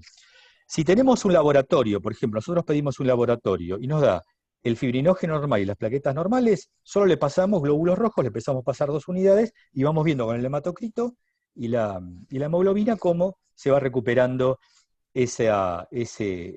digamos, el volumen de sangre. Si tenemos un laboratorio subóptimo, que tenemos un fibrinógeno por debajo de 200 o menos de 100.000 plaquetas, que son los dos elementos que tenemos que ver, le pasamos plasma fresco, crioprecipitados y plaquetas. No hay una regla fija en esto, no tenemos una regla fija, se pasa 1, 1 y 1, o sea, 1 glóbulos, 1 de plasma y 1 de plaquetas, o 1, 1, 2, 1 de glóbulos, 1 de plasma y 2 de plaquetas. Hay fibrinógeno recombinado que se puede utilizar, muchos hospitales ya lo disponen, es caro, pero lo podemos dar, hay que darlo cuando no tenemos plasma y tenemos un fibrinógeno por debajo de 100, que están en una línea crítica, y también tenemos el factor 7 recombinante, que esto exclusivamente es para un especialista, para un hematólogo, no lo podemos administrar nosotros solos.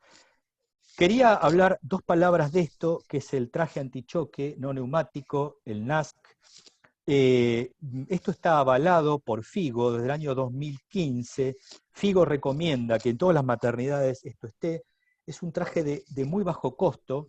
De hecho, inclusive FIGO ha hecho una gestión con el fabricante para que cueste a precios de costo y entre todas las maternidades. Esto digamos, esto se usa en la paciente con sangrado, antes o después de la intervención es para que se recupere, porque da una compresión homogénea de los miembros inferiores e inclusive tiene esto que es en el abdomen, una bola que comprime la zona del útero o los vasos pelvianos. O sea, esto nos permite que la paciente se recupere más rápidamente, y en lugares donde necesitaríamos un traslado para estos pacientes, el usar este traje nos permite también un traslado tranquilo, con mucha menor, con la llegada de una paciente no chocada. Por lo tanto, yo apelo a que el Ministerio de Salud, como ya ha comprado otros elementos, balones de Bacri, carbetocina, etc., compre este traje, que también está propuesto desde FASGO, para que se incorpore en maternidades y fundamentalmente en maternidades de nivel 2, maternidades municipales, maternidades provinciales muy chicas, que están en la Argentina, que hacen partos, y que esto puede ser de ayuda, porque aunque no se derive entre la toma de decisiones, el colocar este traje va a ser muy oportuno. ¿Y qué decisiones tomamos nosotros? Bueno, yo me voy a abocar con Leo en discutir de dos, que es si usamos balones, suturas hemostáticas, ligaduras arteriales o histerectomía. El otro día, en el webinar de hemorragia posparto, ya hablaron bastante. Nico Basanta de ligaduras arteriales hizo una excelente presentación. Por lo tanto, yo me voy a detener exclusivamente en balones. Y mi pregunta sería, ¿el Bacri compite con el Billinch? ¿Le sacó el lugar al Billinch? Billinch estableció ya hace muchos años, tiene prácticamente casi 30 años, la primera publicación de los 5 casos en el que hace la sutura envolvente. Sabemos que esta sutura genera un efecto de compresión sostenido sobre el útero. La podemos hacer con Catwood, con Bickel, con Monocril, con PDS, con cualquier sutura a la que estemos habituadas. Tiene generalmente en todas las series una alta eficacia, evita un 75% de la histerectomía, y el hacer un Billinch no se relaciona, aunque fracase, con un riesgo mayor, digamos, que tenga riesgo la paciente de muerte.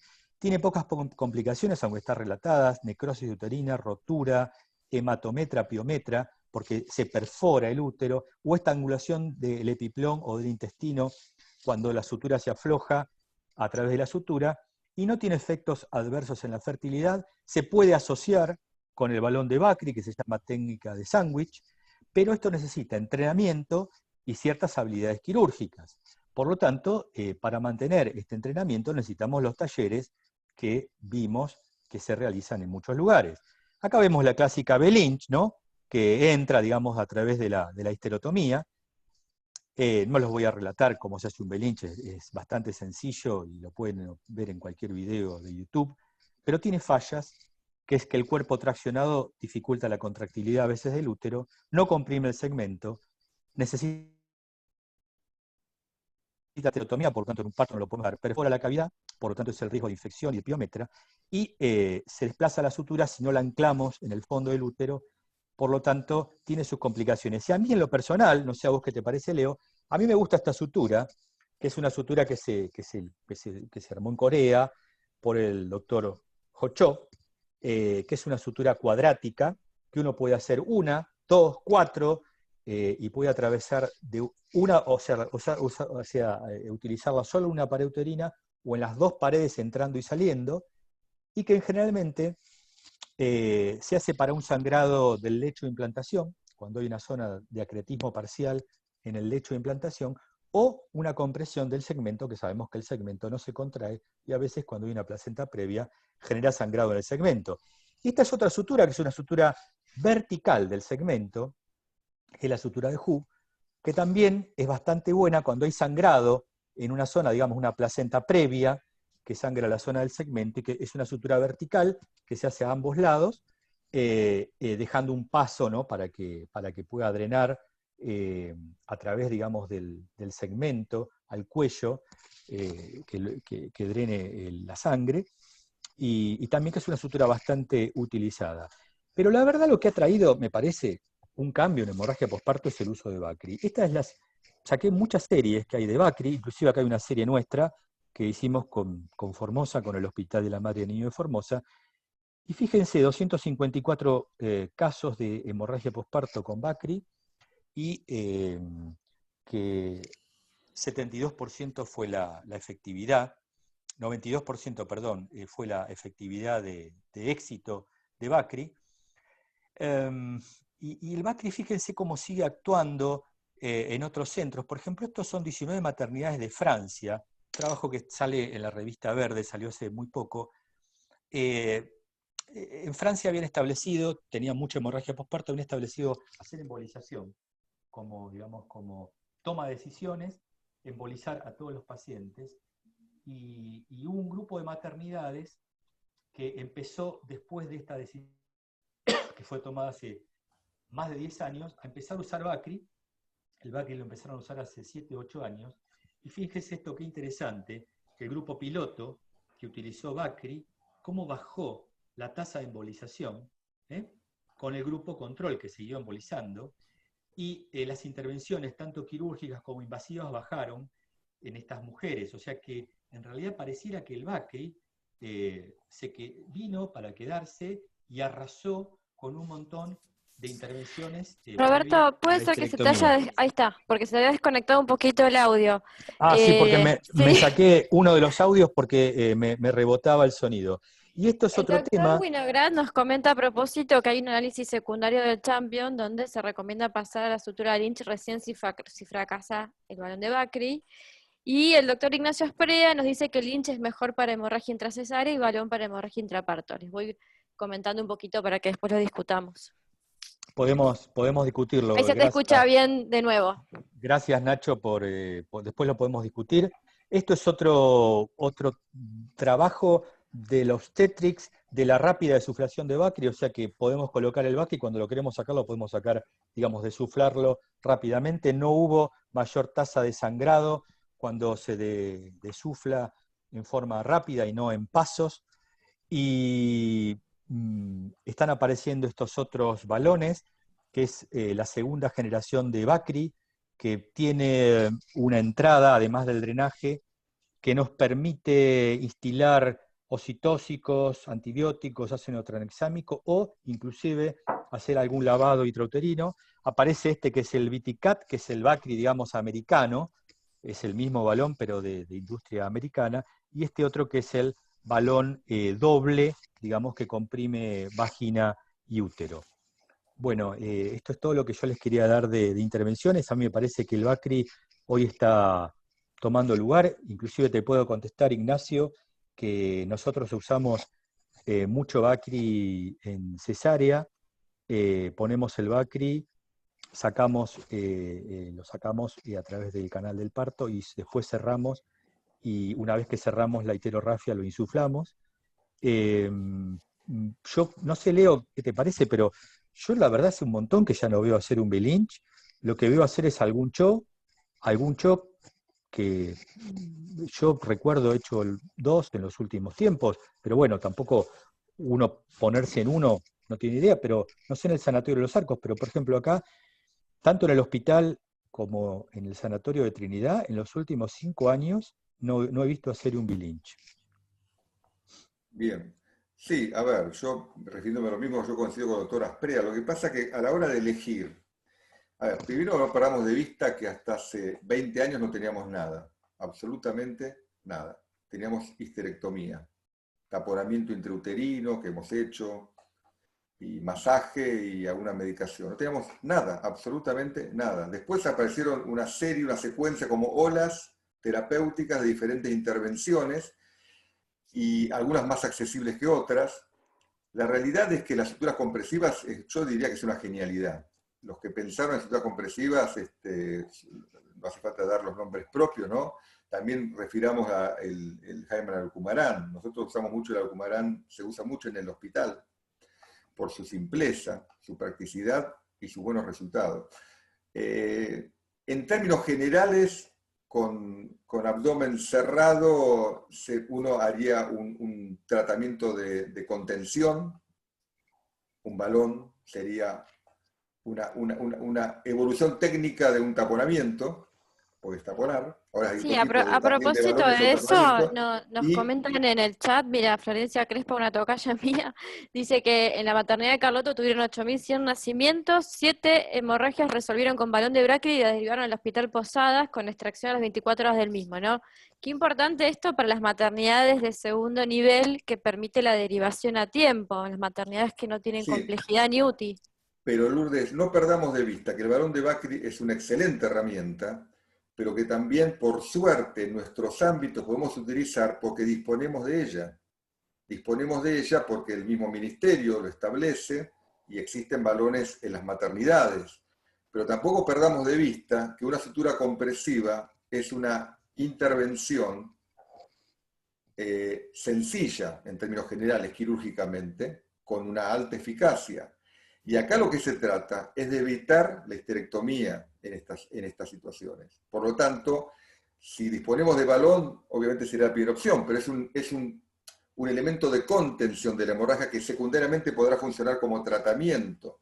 A mí me parece que hay que tener en cuenta ambas situaciones. Si yo estoy con el abdomen abierto, coincido con la doctora Asprea, iría por el lado de la sutura.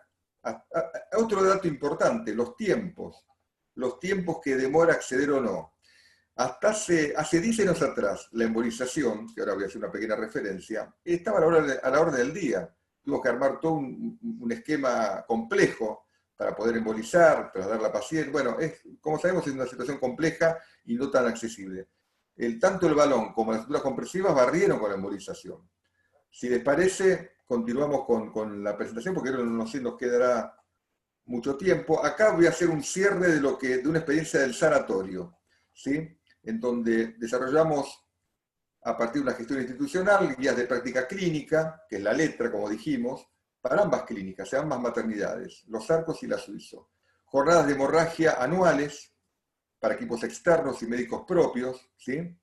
Buscando capacitar en cirugía de conservación uterina, uso hemostático de contacto, taller de enfermería que ya deben llevar como cerca de 10 años, taller de enfermería sobre emergencias obstétricas, en particular hemorragias, como dije anteriormente, y hace un tiempo también armamos equipos institucionales para la resolución en ambos sanatorios por médicos obstetras de cada sanatorio para aquellas instancias de complejidad quirúrgica, como son los acretismos.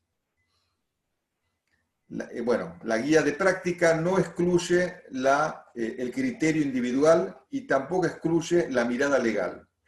Porque vuelvo a decir, un elemento clave en hemorragia es pensar que la histerectomía es el último recurso.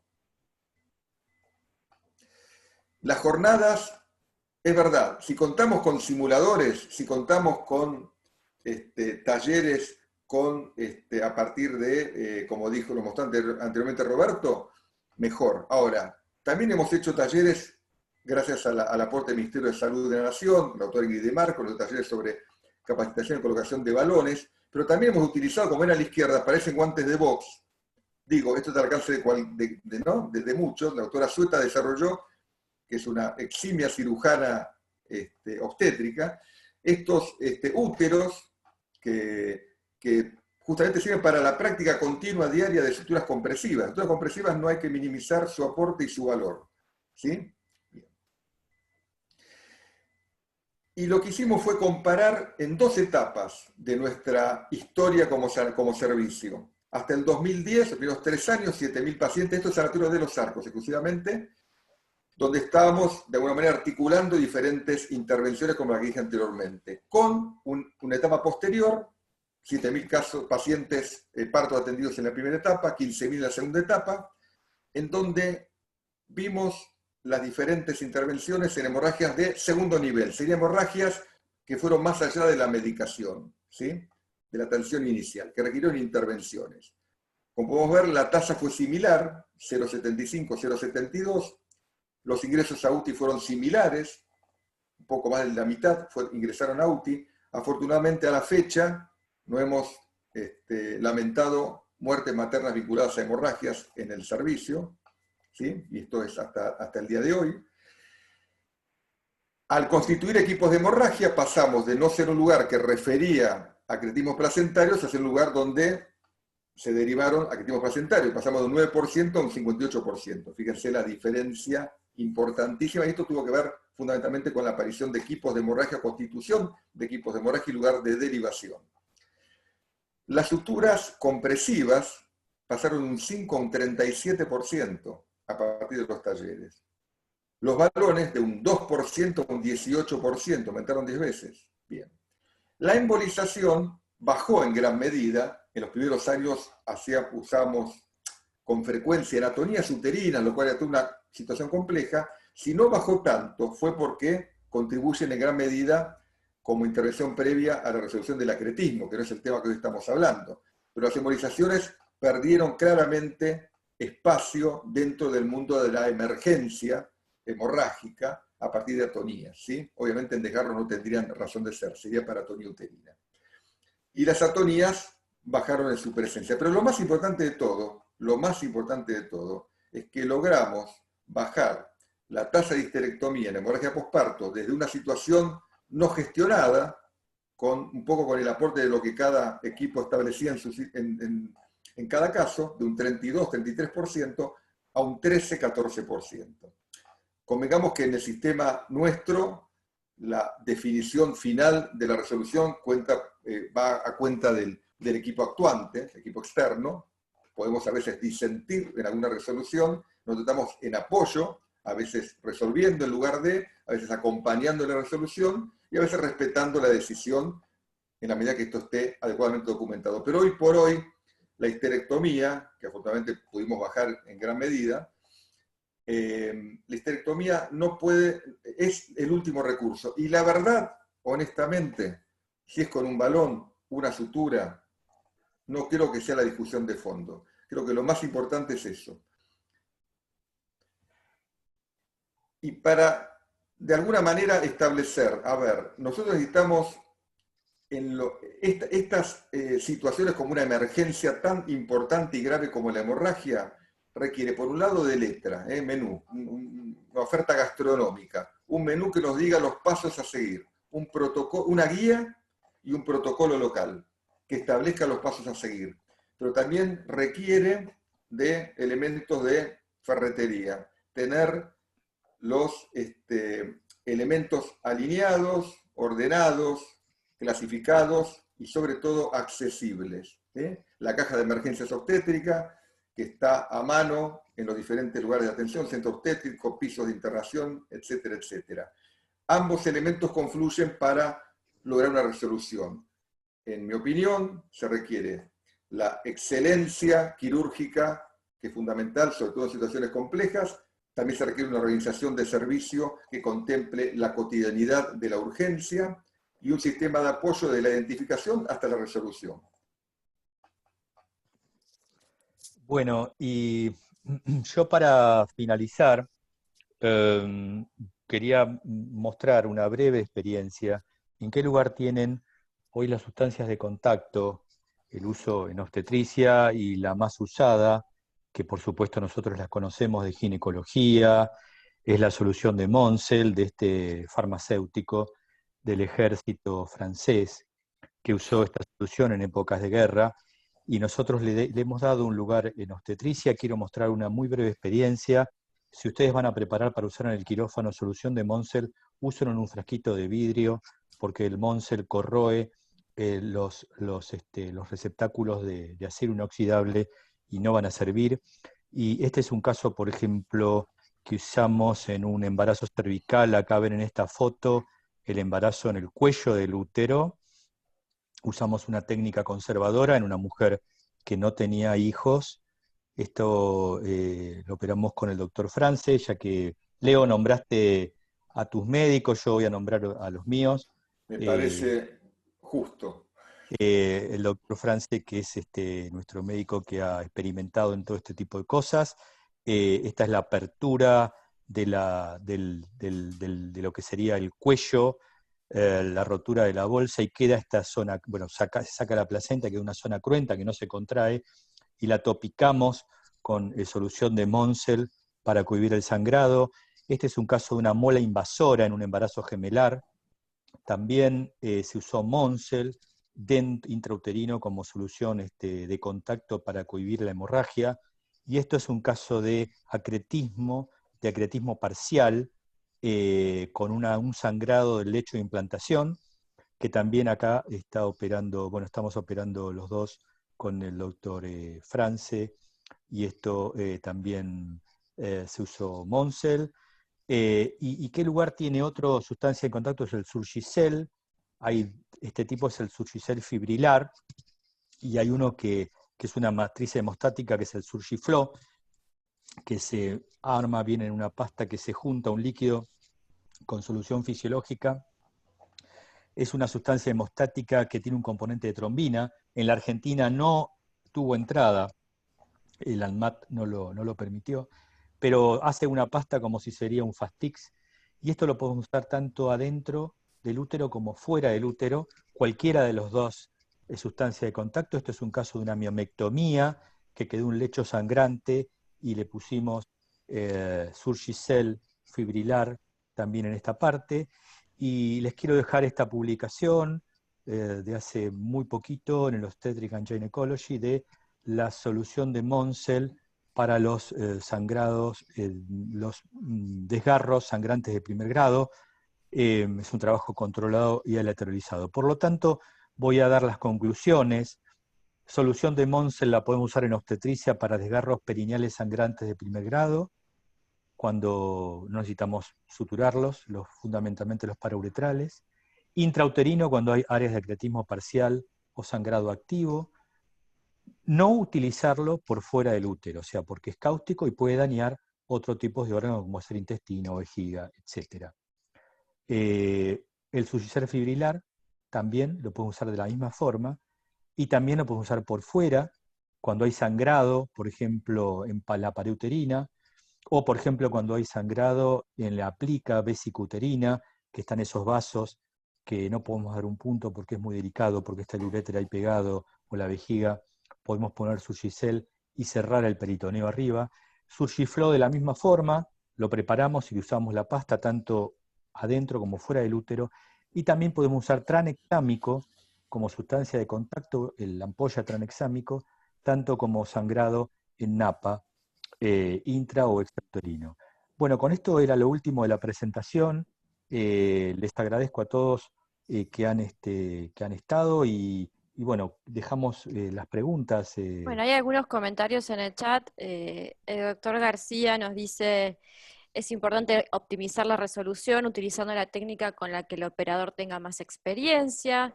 El doctor Uranga nos dice que si después de colocar el Bacti en la cesárea no hay respuesta, habría que volver a abrir y hacer puntos de Cho o B-Lynch, así que para atonías intracesáreas sería recomendado suturas compresivas.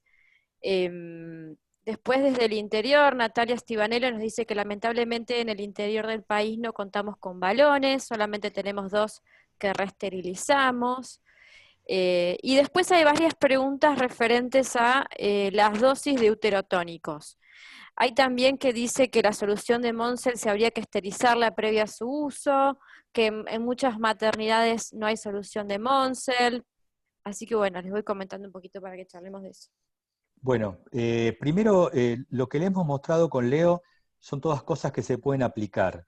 Son todas cosas relativamente baratas. No digo que un balón sea muy barato, pero son todas cosas que se pueden aplicar y conseguir. La solución de Monsell es muy barata, está dispuesta en todos lados, no hace falta esterilizarla, ya la sacan, digamos, del frasquito y la ponen directamente y la utilizan. Tengan mucho cuidado, solo es para usarla intrauterina.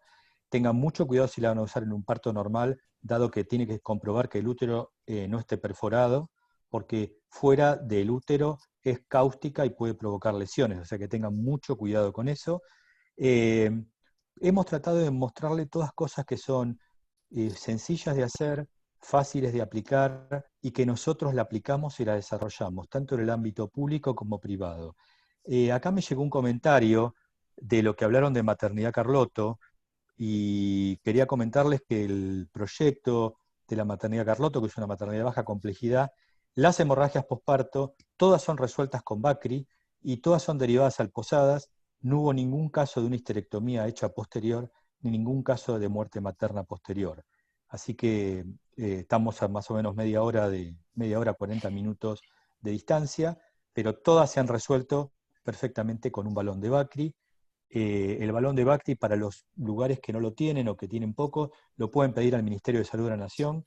Recién me ¿Qué hay estaba del escribiendo... tema de hacerlo con un preservativo, lo que habíamos charlado en la Exacto, preparación previa, si uno exacto. no tiene la sonda con el preservativo? Yo ¿Seguimos que en el quisiera mismo nivel? señalar esto, Lourdes, si me permitís. Por un lado, coincido con lo que dijeron anteriormente, creo que el doctor Uranga, ahora no recuerdo exactamente quién, creo que fue él. A ver, el balón de Bacri está como en este momento instalado fundamentalmente porque en algunos ámbitos accedemos, ¿no?, con facilidad al mismo, pero es un taponamiento sofisticado, tecnologizado, digamos. También existe la posibilidad de construir un balón con un preservativo, una sonda Foley, anudándolo. Es una opción B, es una opción. Las suturas compresivas en realidad, más allá que claramente ante un parto uno se orientará hacia la compresión, con un taponamiento, perdón, y en una cesárea a una sutura compresiva. Creo que es una práctica que debe tenerse muy en cuenta, justamente por la facilidad de acceso, lo dijo Roberto claramente, las opciones con tal o cual hilo, ¿sí? O sea, no hace falta algo específico para esto, es accesible en los centros obstétricos, en los quirófanos, para poder realizar. La técnica de Jochó también, son técnicas accesibles, no requieren ningún tipo de estructura. Creo que tenemos que tratar, porque un día por ahí no disponemos de balones, o hay lugares donde disponemos de balones, o de estos balones. Entonces tenemos que estar preparados para lo que hoy puede ser una opción B, mañana ser una opción A, o lo que es opción B, el sábado que viene, por el motivo que fuera, pasa a ser opción A, porque en ese lugar, aunque dispongamos de la opción A, habitualmente ese día no lo tengamos, porque depende de un tercero que lo tiene que comprar y tenemos que disponer. Y si no, por eso creo yo que lo mejor sería diversificar las opciones que uno cuenta, siempre pensando en evitar la ablación del órgano, que hoy por hoy es una lesión que tiene consecuencias de todo tipo, ¿no? Dejemos de lado las legales, de todo tipo, con lo cual, a mi entender, uno tiene que saber que existen diferentes estrategias. La más sencilla en realidad es la sutura, la más sencilla por accesibilidad, ¿no?, como práctica, más allá Claro. que implica una cirugía. Quería también, bueno, porque uno parece que el entrenamiento, creo que también todas las instituciones tienen que tener personas entrenadas para esto, ¿no? Digamos, yo dispongo también, tengo a mi doctora Sueta y Alessandría, que son también los médicos que están en la Trinidad, que son el doctor Fatur y el doctor Bataglia, que están entrenados para esto y que concurren y ayudan, digamos, a los médicos cuando tienen alguna complicación, digamos, algún médico externo que necesita alguna ayuda, por ejemplo, para colocar un balón, porque nunca colocó uno, no lo vio, ellos van y, digamos, los asisten y los ayudan. Las instituciones, digamos, merecen. Por supuesto que, como dijiste muy bien, Leo, el entrenamiento hospitalario y en maternidades grandes, como las que están en Buenos Aires o en el interior, no sé, recuerdo la maternidad de Tucumán o la de Mendoza, la gran cantidad de volumen que tienen de pacientes hace que todos los médicos que hacen guardia están muy entrenados en eso. Por lo tanto, tanto vos en el Sanatorio de los Argos como yo acá en la Trinidad, tengo todos ex residentes, por ejemplo, de varios hospitales, la mayoría son del Posada, pero bueno, tengo de otros lados, tengo del Naval, bueno, del Durán, de otros hospitales, del Santoyani, que están muy entrenados en esto y prácticamente esto lo hacen a diario, así que lógicamente uno a veces se pregunta, estando en un hospital con bajo número de partos, cuando le toca esto, no sabe para dónde manejarlo, ¿no? Pero no quiero que eso tampoco sea una limitante al respecto. Creo que también hay que animarse a hacerlo, animarse a ponerlo, capacitarse, que es muy sencillo, y creo que esto ha bajado la cantidad de histerectomías en la Argentina. Hoy creo que las histerectomías, la mayoría son por acretismos, y ha bajado la mortalidad materna. La mortalidad materna por hemorragia posparto está en los más bajos históricos de la Argentina. Bueno, Muy bien. Quedaron algunas poquitas preguntas referentes al ácido tranexámico cuando hay sangrado en Napa, y bueno, mandan saludos y felicitaciones desde todo el país y también de los países limítrofes. No sé si hay alguna otra pregunta más.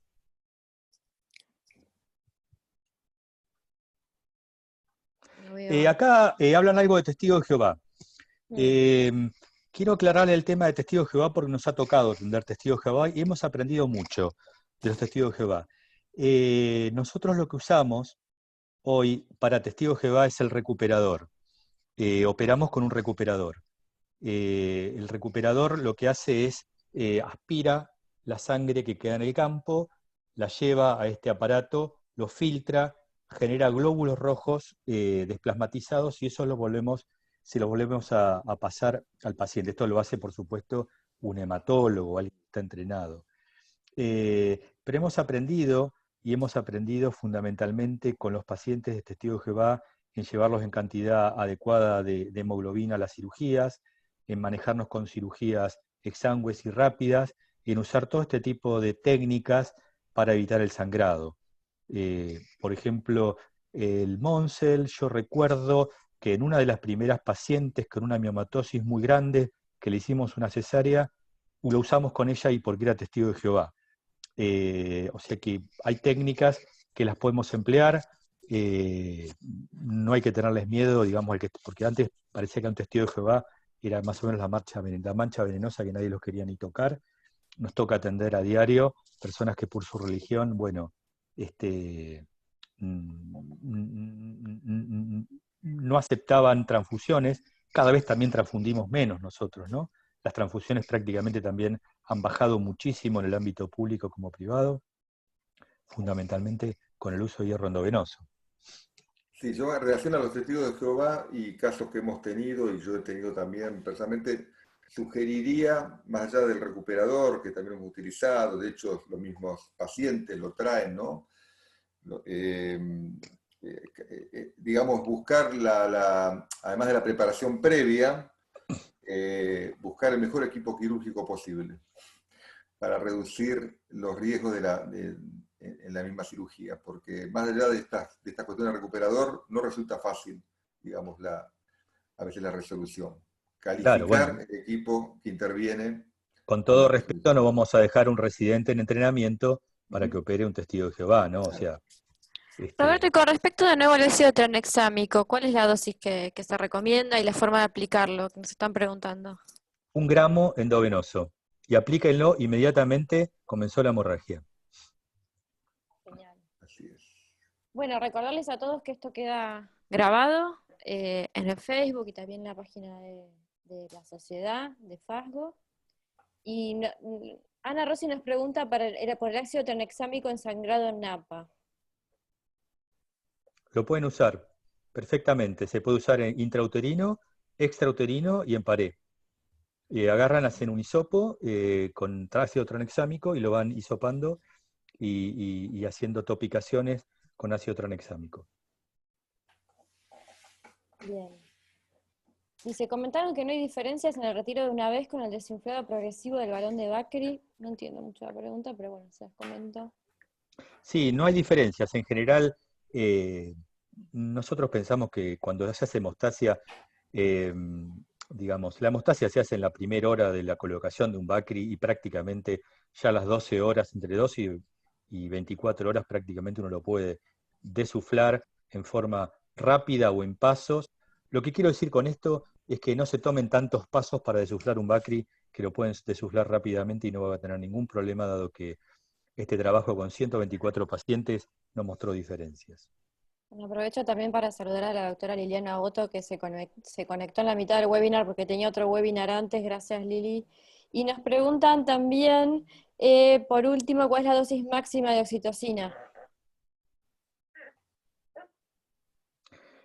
Me parece que nosotros lo que hablamos, quiero que quedamos claro, que hablamos de prevención. El uso de oxitóxicos en prevención, que ese es el momento de usar los oxitóxicos, y creo que una de las fallas que tenemos, o que se realizan en los servicios, es el no usarlos en la prevención. O sea, empezarlos a usar después de los 10 minutos del nacimiento, cuando ya hicimos el clampeo tardío del cordón, sacamos sangre para células madre, ahí nos acordamos que hay que hacer un ocitóxico. El ocitóxico hay que hacerlo inmediatamente, la dosis es de 10 unidades de oxitocina o 100 microgramos de carbetocina. Cualquiera de las dos la podemos usar perfectamente. Y después, si queremos dejar algún tipo de oxitóxico en forma preventiva, lo podemos dejar, pero prácticamente esa no es la acción del oxitóxico, dado que el efecto ya fue logrado con la dosis del armamento activo.